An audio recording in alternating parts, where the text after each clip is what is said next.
The Reason by Cohen Handler Property Buyers Agents, proving the hard facts about property investing with Australia's leading buyers agents.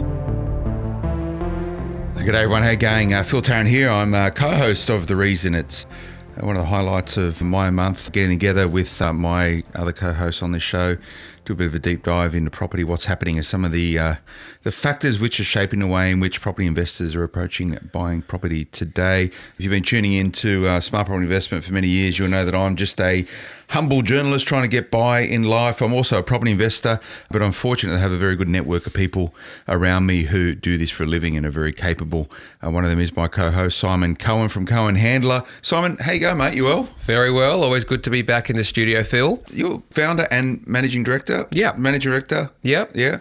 Or just a buyer's agent? All of the above. All of the above? Depends first any given day. First and foremost, a buyer's agent. That's the favourite part of my role. So you're first and foremost a buyer's agent, and that's what you're doing, but then you do all the other stuff connected in with running a very good buyer's agency. Yeah. I like it. How'd you find this episode 2 of The Reason? How'd you find episode 1? Episode 1 was awesome. Great feedback. I actually had a guy telling me he was sitting on a plane flying back from Brisbane, listening to the podcast, heard some tips that helped him renegotiate his lease at his office. Okay. So that was good. Glad people are getting stuff out of it. But very happy to be joined by Leon today, who's obviously from Cohen Handler, and excited to sort of share the mic with him. Absolutely. So Leon Jacques is Senior Buyer's Agent, Cohen Handler. How are you going, Leon? You well? Really good. Thanks for having me. Did you listen to episode 1 of The Reason? I hope you did. It was probably mandatory listening around the office, no doubt, Simon. It got sent to everyone. Can't force them to listen.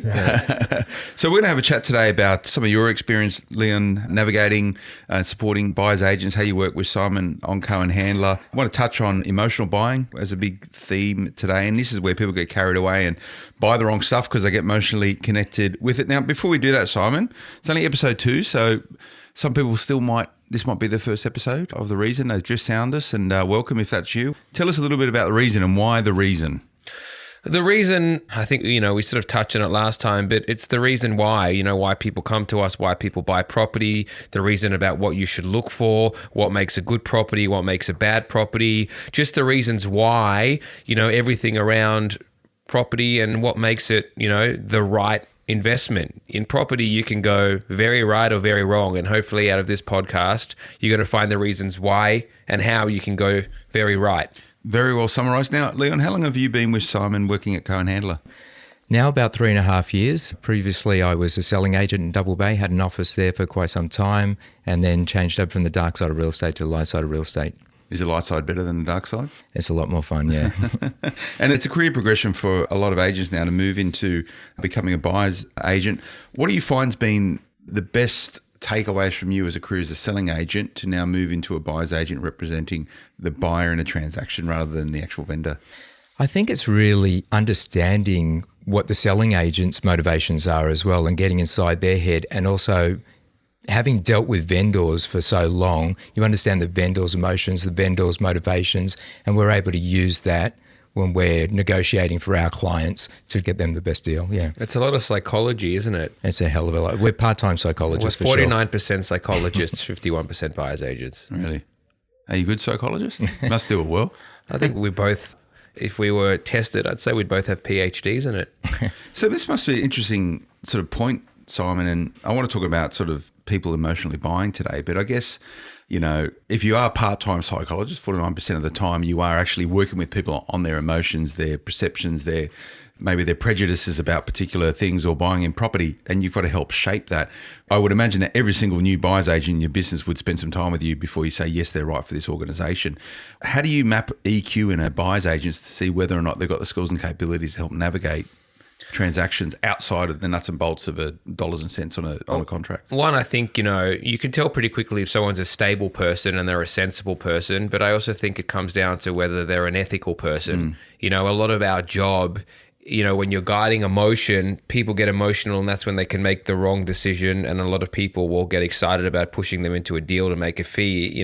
If you work with us, and I think if you are a good buyer's agent wherever you work, it's about being ethical and honest and saying, I'm going to take my emotional hat off, I'm going to take my greed hat off, and I'm going to And I think we spoke about it last time, and if we didn't, I always say to clients, write down your list of your top 5 priorities. And whenever we're looking at a property, let's tick off those top 5 priorities and take emotion out of it and always revert back to that, right? So it's not, if someone's ethical, they're not going to think about the dollars at the end, they're going to think about the outcome.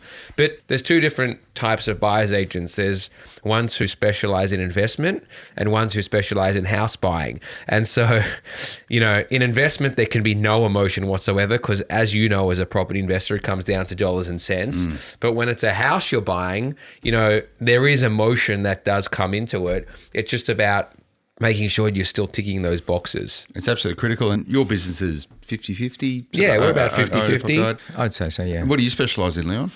Well, I'm kind of one of those guys that does a bit of both, to tell you the truth. So previously He's emotionally very stable.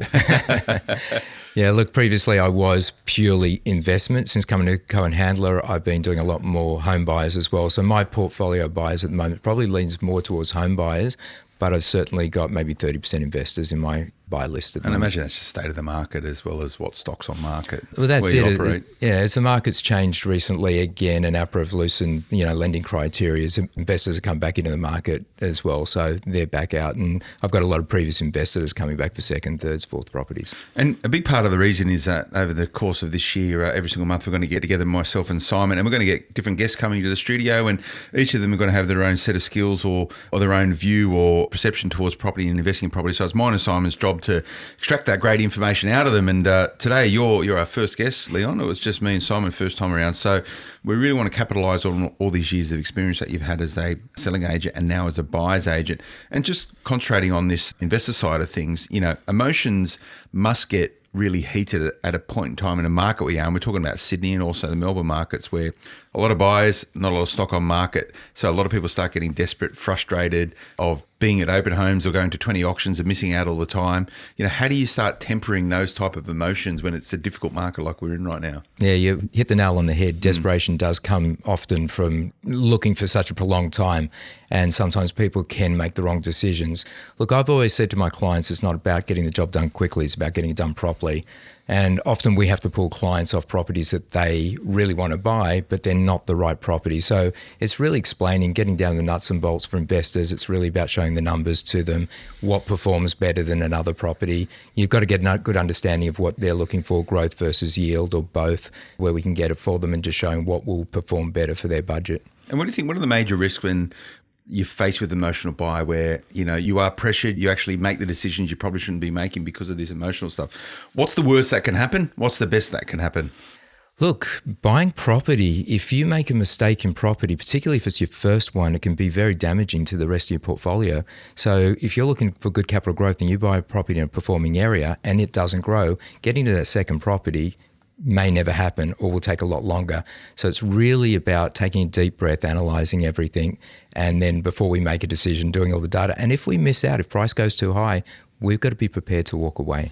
That's actually a really good point. And Leon and I just signed up a client who actually bought property in southeast Queensland quite a while ago when it was spruiked to him. And he was saying at the sign-up meeting, it was the biggest mistake he's ever made because not only has it not gone up, it's gone down. And so it set his wealth creation journey, which should have been a lot quicker and been a lot more advanced by now, back many years. And so if you don't buy right at the beginning, as Leon says, you can be in a really, really difficult position. And this guy would have been better off just not entering the market at all. Yeah, even one of my best friends in the world, and I'm sure, Mark, if you listen to this, you don't mind me mentioning the story. He bought a property in southeast Queensland, bought it some time ago, didn't come to... Sorry to anyone in southeast Queensland, by the way. Great place to live, though. Yeah, great place to live, but capital growth in some of those regions hasn't been fantastic. And he went up there, flew up there, thought he might be overpaying but a little bit, but all property doubles in every 7 to 10 years, he thought, in Australia. Well, he's just gone through a divorce. He's had to sell that property. He paid $350,000 for it, and I think he's just sold it for $260 10 years later. It's a bit of a haircut. Yeah, it's a big haircut for him. So that's a really important point. So you're going to go, he's only lost 40 grand or whatever, but he's held that property for a whole period of time. He's had to pay a mortgage down on that. And the key thing, imagine if he put that money somewhere else, what could have happened with that asset base? Well, that's exactly right. So had he bought in a growth area, Parramatta 10 years ago, Oh, yeah. he would have doubled his money. Any of those growth areas where he could have got into, he would have doubled his money, had equity, be able to use that equity, tap that out, use that as leverage to get to his second property, and maybe would have even been on a third property by now. I hope you're enjoying The Reason, part of the Smart Property Investment Podcast Network. Now, we're going to be doing this every single month. So if you've got any questions for us, we're happy to answer them on air. Myself and Simon, mainly Simon, I don't really have an opinion on things. I'll just help coordinate it all. But how do you get in touch with us? It's hello@cohenhandler.com.au. So it's hello@cohenhandler.com.au. Write in, let us know. Now, Simon, I know the best buyers agents I know are pretty reflective, and they're happy to put their hands up and say, yes, I've learned this along the way, and much what you're doing right now, sharing that experience with other people. How do you, and we all do it, when you find yourself becoming emotionally invested in a purchase, how do you stop yourself from doing that and getting yourself back into equilibrium and start thinking about the numbers? And we're talking about investment here because owner-occupied stuff's a little bit different. I mean, look, the property's never for me, so I always am unemotional. It's just what you learn. I guess it's like a doctor who has to give bad news to people. You know, you just stick to the brief and you get used to it. And again, I reflect back to those top 5 points that each of our clients make on day one.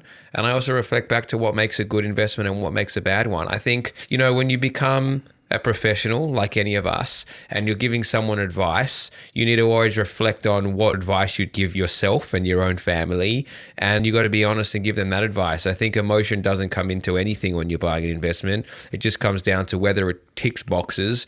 You know, I always think, well, if I'm on the mic like I am with you right now, Phil, what's the advice I'd be giving? Does that meet that advice? If not, it's not the right property. Why do people, even though they're experienced investors, might have 5, 10 properties, they still fall into this trap of getting emotionally connected? And I still do it myself. It's human right? nature. Just human nature. Leon, how do you, like, as a practitioner and to this point around being a psychologist as much as a buyer's agent, when you see this happening, you see people moving into that particular domain, what skills, what tactics, how do you communicate with someone saying, nah, you're just being an idiot. That's completely wrong. Did you go that blunt, or, you know, I imagine you're a lot more sophisticated than that. He's a lot more subtle than I am. A lot more subtle. Yeah, look, I wouldn't be a subtle buyer's agent. I think really, like, I'm quite an analytical person and I've got quite a calm nature. And I think if I can show them numbers, and if I pull people off properties and I tell them this is not the right one for you, or if it is the right one and the numbers don't stack up, which is also an important reason to maybe walk away from a property, I'm building trust. And that's part of the psychology. You know, if you build trust with your client, if they know you're working in their best interest, then when you say, hey, we should pull the trigger on this one, then they'll have the courage to pull the trigger on that one. Have you ever had someone say to you, Leon, you're completely wrong. This is the right property. We're going to go about doing it anyway. And you just go, okay, well, sure, go for it. You know, Yeah. It must happen. Look, it happened to me once where, you know, I overpaid for a property, but with the client's absolute demand that I overpaid for it. So it was a property in Willara. It was an apartment that had been refurbed. Comparable sales. Yeah, comparable sales were, you know, suggested the property was about 1.1, but the guy the developer that renovated everything had quite a large price tag on those. My client was saying to me, like, why are you trying to take me off this property? You know, why are you trying to walk away? And I'm saying, well, for this type of budget, I can buy you something substantially better. And he said, look, I'm instructing you to pay the fee. I'm instructing you to pay it. I understand, you know, that we're massively overpaying. He said, I can't tell you why. I later found out the reason, which was quite a personal reason why he wanted to be in that. He could afford to overpay, so he was satisfied. So at the end of the day, our job is also to advise, but also secure. It's the hardest part of the job. You know, Leon was really in a predicament then. I mean, you know, what we buy, you know, reflects on the buyer's agents we are, and he didn't want to overpay. But at the end of the day, it comes down to the ultimate outcome is making sure our clients are happy. And if they say buy it, and that's the cheapest price we can get it at, but yeah. Look, the others in the block all sold around the same price. It's not as exciting well. as when you buy something for 15% less than what the others in the block. Which is what you guys sold. love, yeah, right? exactly. Yeah. It's what we thrive off. Yeah, exactly. Like, I give myself a pillow test at night. If I can go to sleep knowing that I've done a great job for my client, then I'll sleep at night and I'm happy to, you know, sign on the dotted line. On this one, I tossed and turned for a long time, but it was, you know, he understood the value and he was prepared to move forward. But the reason why he wanted to pay that price is because you said it was a very personal reason, which I'm not going to ask you what it is, but that's his driver and that's dynamics of real estate, right? You often don't know the reason why someone will overpay, underpay, why they think it's this way or that way. So it's a skill as a buyer's agent to make sure they get it right. And that whole pillow test, sleeping at night. If you've provided a service to this particular person and they're happy with the outcome, I'd say you've done a good job, even though you've overpaid, but it's not always about price. Well, look, I'd say maybe it is. It's probably one of only 2 times that I've been through that, and both were very strong emotional connections to properties. It was like, whatever it takes. My instructions are, even if it's overvalue, I don't care. I want to secure that property. But taking those 2 out of play, generally will get our clients to walk away. There's always another opportunity. Money runs out before opportunities do. Not a bad way to see it. So this sort of dynamics, you must see it's like a step change of people as they get more invested in property. I want to start becoming a property investor. So they come and speak to Cohen Handler, you have a chat with you, they get excited about it. They start burying themselves in every single piece of information around it. And education is absolutely critical to be a good investor. But often too much information, the wrong information can shape the way or make you make negative or the wrong decisions. How do you go with people coming in saying, I want to invest in Brisbane because everyone's talking about Brisbane and I'm now emotionally connected with Brisbane because everyone else is making money up in Brisbane or any other given, location. How do you shape that and how do you change people's thoughts process so they can think more intelligently about a particular opportunity and maybe not even be location based, because that's largely part of the end of the chain when it comes to buying property, isn't it? Yeah, look, there's a whole bunch of things that we'll look at, and sometimes Brisbane will be the right opportunity for them, depending on what their portfolio's got. So if they've got a lot of properties, for instance, in New South Wales already, and they're paying land tax, then maybe moving to somewhere like Melbourne or Brisbane could be a good opportunity. But we've got to be careful in those states what we buy and where we buy.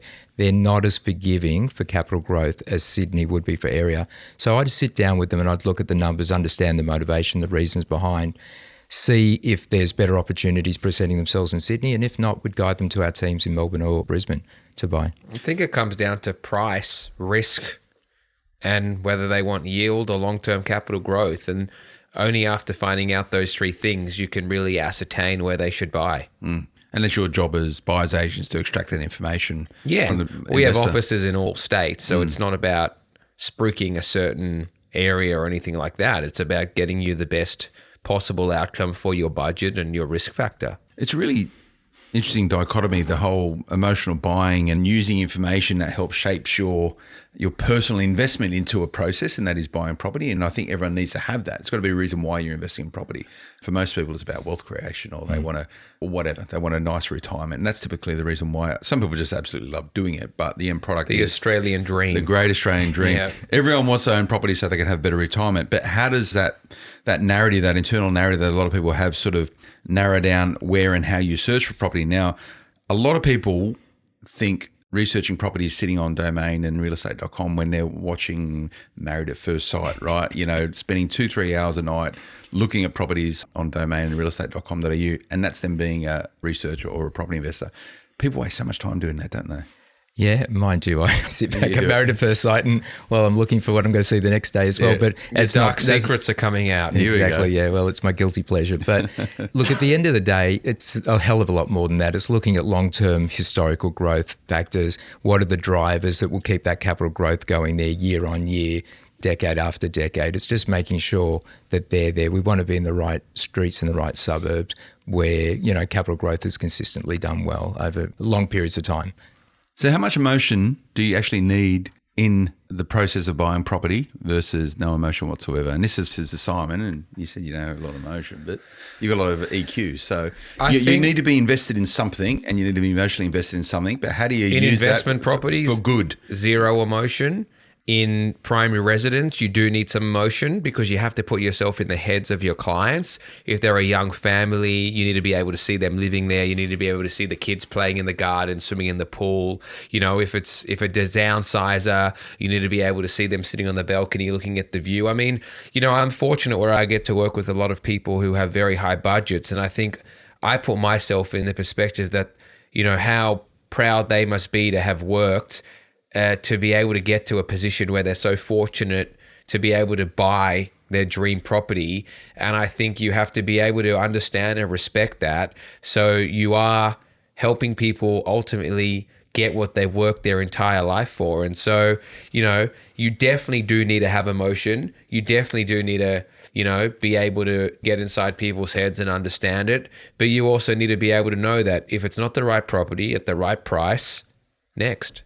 So you need to be emotionally invested in the outcome of a good process? I'm talking about investing. So what investing successfully would look like once you've done that, and you might be emotionally invested in. When it becomes being on investing, the you have to be beach emotionally invested in the fact that you want your client to buy the right property so that their path or their journey to building their property portfolio is going to be the right one. And sometimes that means telling the client in the nicest possible way, and Leon's a lot more delicate, the master. Yeah. a lot more delicate at it than me, but this is not the right property and this is a bad decision. And I think, one of the things we do a lot of is tell our clients when something's not right, because and I think we spoke about it last time too, but the thing we're all most proud of is when we've had clients come to us and then we've bought for them and bought for them and bought for them. They've been able to build property portfolios from the first property we bought for them. And you want that outcome for everyone. You don't want them to have a Southeast Queensland outcome like Leon's mate. Was it Mark? Yeah, Mark. Mark. Hi, Mark. So, yeah. Yeah, and I'll just add to that. I mean, a perfect example for me was I secured a property for someone on Saturday night in South Coogee, but we were also, it was in a nice quiet street by the cliff, walking distance to the beach. But they also really liked something on a very busy main road. It was substantially cheaper, but they liked it because they kind of got emotionally attached to it because of the price rather than the property, and they were thinking about what they could do to it. But I had to sit down and show them the numbers to say, hey, we're going to overcapitalize on this. If we put the money into this property, it's still going to be on this street and you're not going to get the return on your investment. So you are better to pay a little bit more for this one around the corner. It's going to end up being less than buying that one and renovating, and then you're going to have a property that when you go to sell that property, other buyers aren't going to have the same objections about a busy road. And that's a really important point, buying the right property for what might happen next. You've got to be thinking about the future of the property. So that's a really interesting thing you said there, Leon, and that's people get emotionally invested about different components of a property. They get emotionally invested by the price. They might get emotionally invested because it's got a pool in the backyard. They might get emotionally invested because they love the garden in the front. Or there are so many different parameters that people get connected with, which is largely irrelevant when it comes to the big picture for what that property is. So how do you sort of steer people through that process, saying, don't worry about that, don't look at that, that's not important, or is you just got to let them go with it? I think if they're emotionally attached to that, that's okay. That's a good thing, right? Because that's where they see themselves and then bring their family up. So I don't really steer them through that process, but unless I see there's a problem with the property and it's not going to be a good purchase, then our job is to sit down, understand that they're emotionally attached to it, keep the search going in the background for other opportunities. However, we then start to do due diligence on price. And then if we can secure it at the right price, fantastic, but we can't let emotions run away with trying to purchase the property.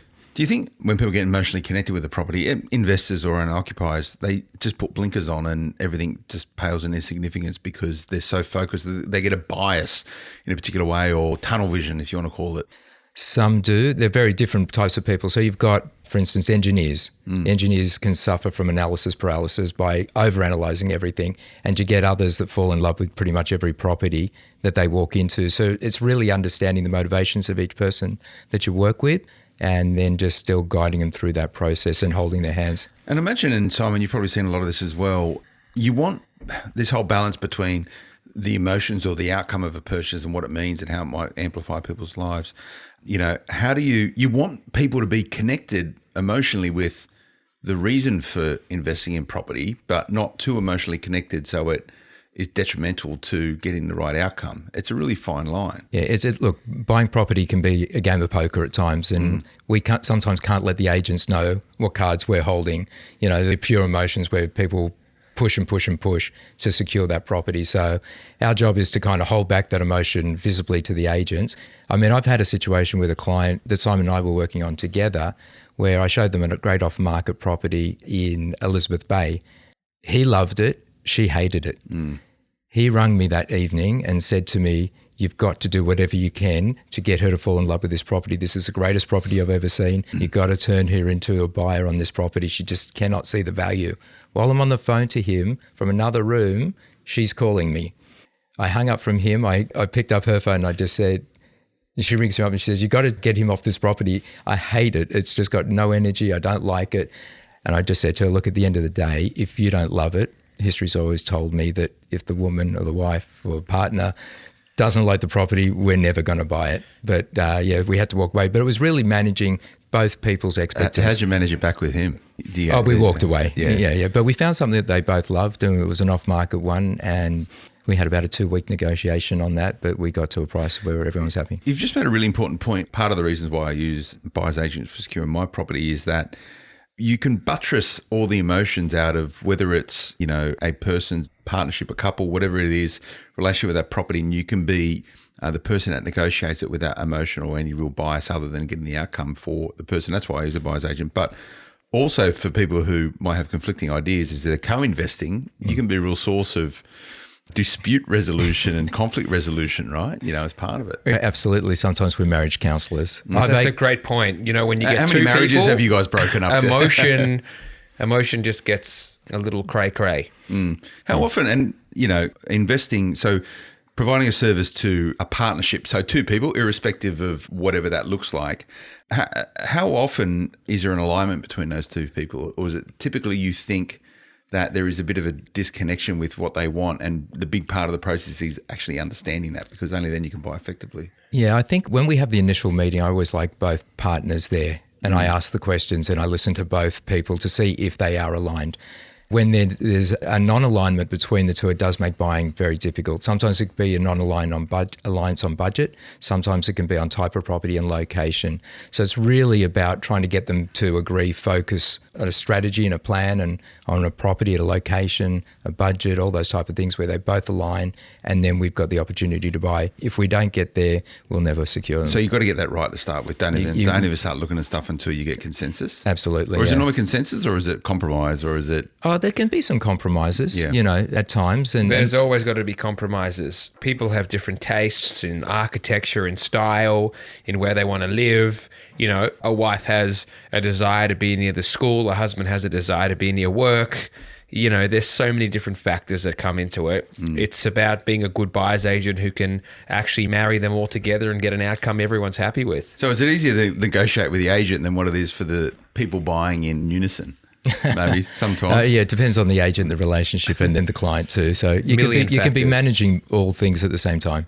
So what's some of your top tips, Leon, around easing emotions from your search?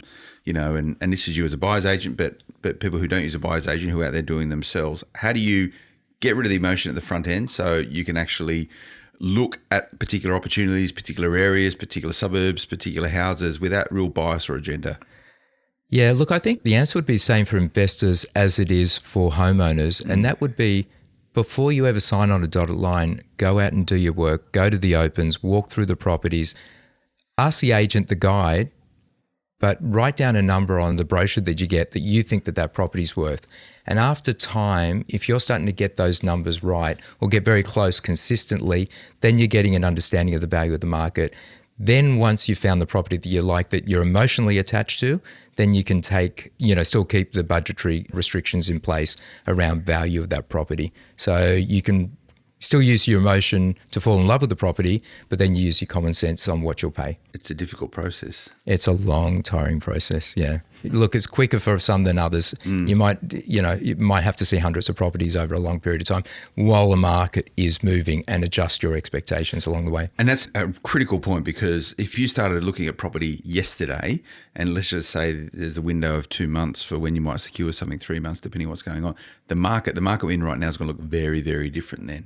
This resetting the new norm, happens every weekend, right, in a market which is going up. And particularly those that are quite analytical and procrastinated with their purchase, had they been looking in January last year, the prices they would pay back then are not reflective of the prices they would have to pay now, and they're finding it difficult to adjust to those changes. Yeah, it is, and it's very difficult. And one of the reasons why, Simon, in this particular market, but all markets, but this particular market where there is such a shift and change, that a buyer's agent can really take all the heat out of it for you.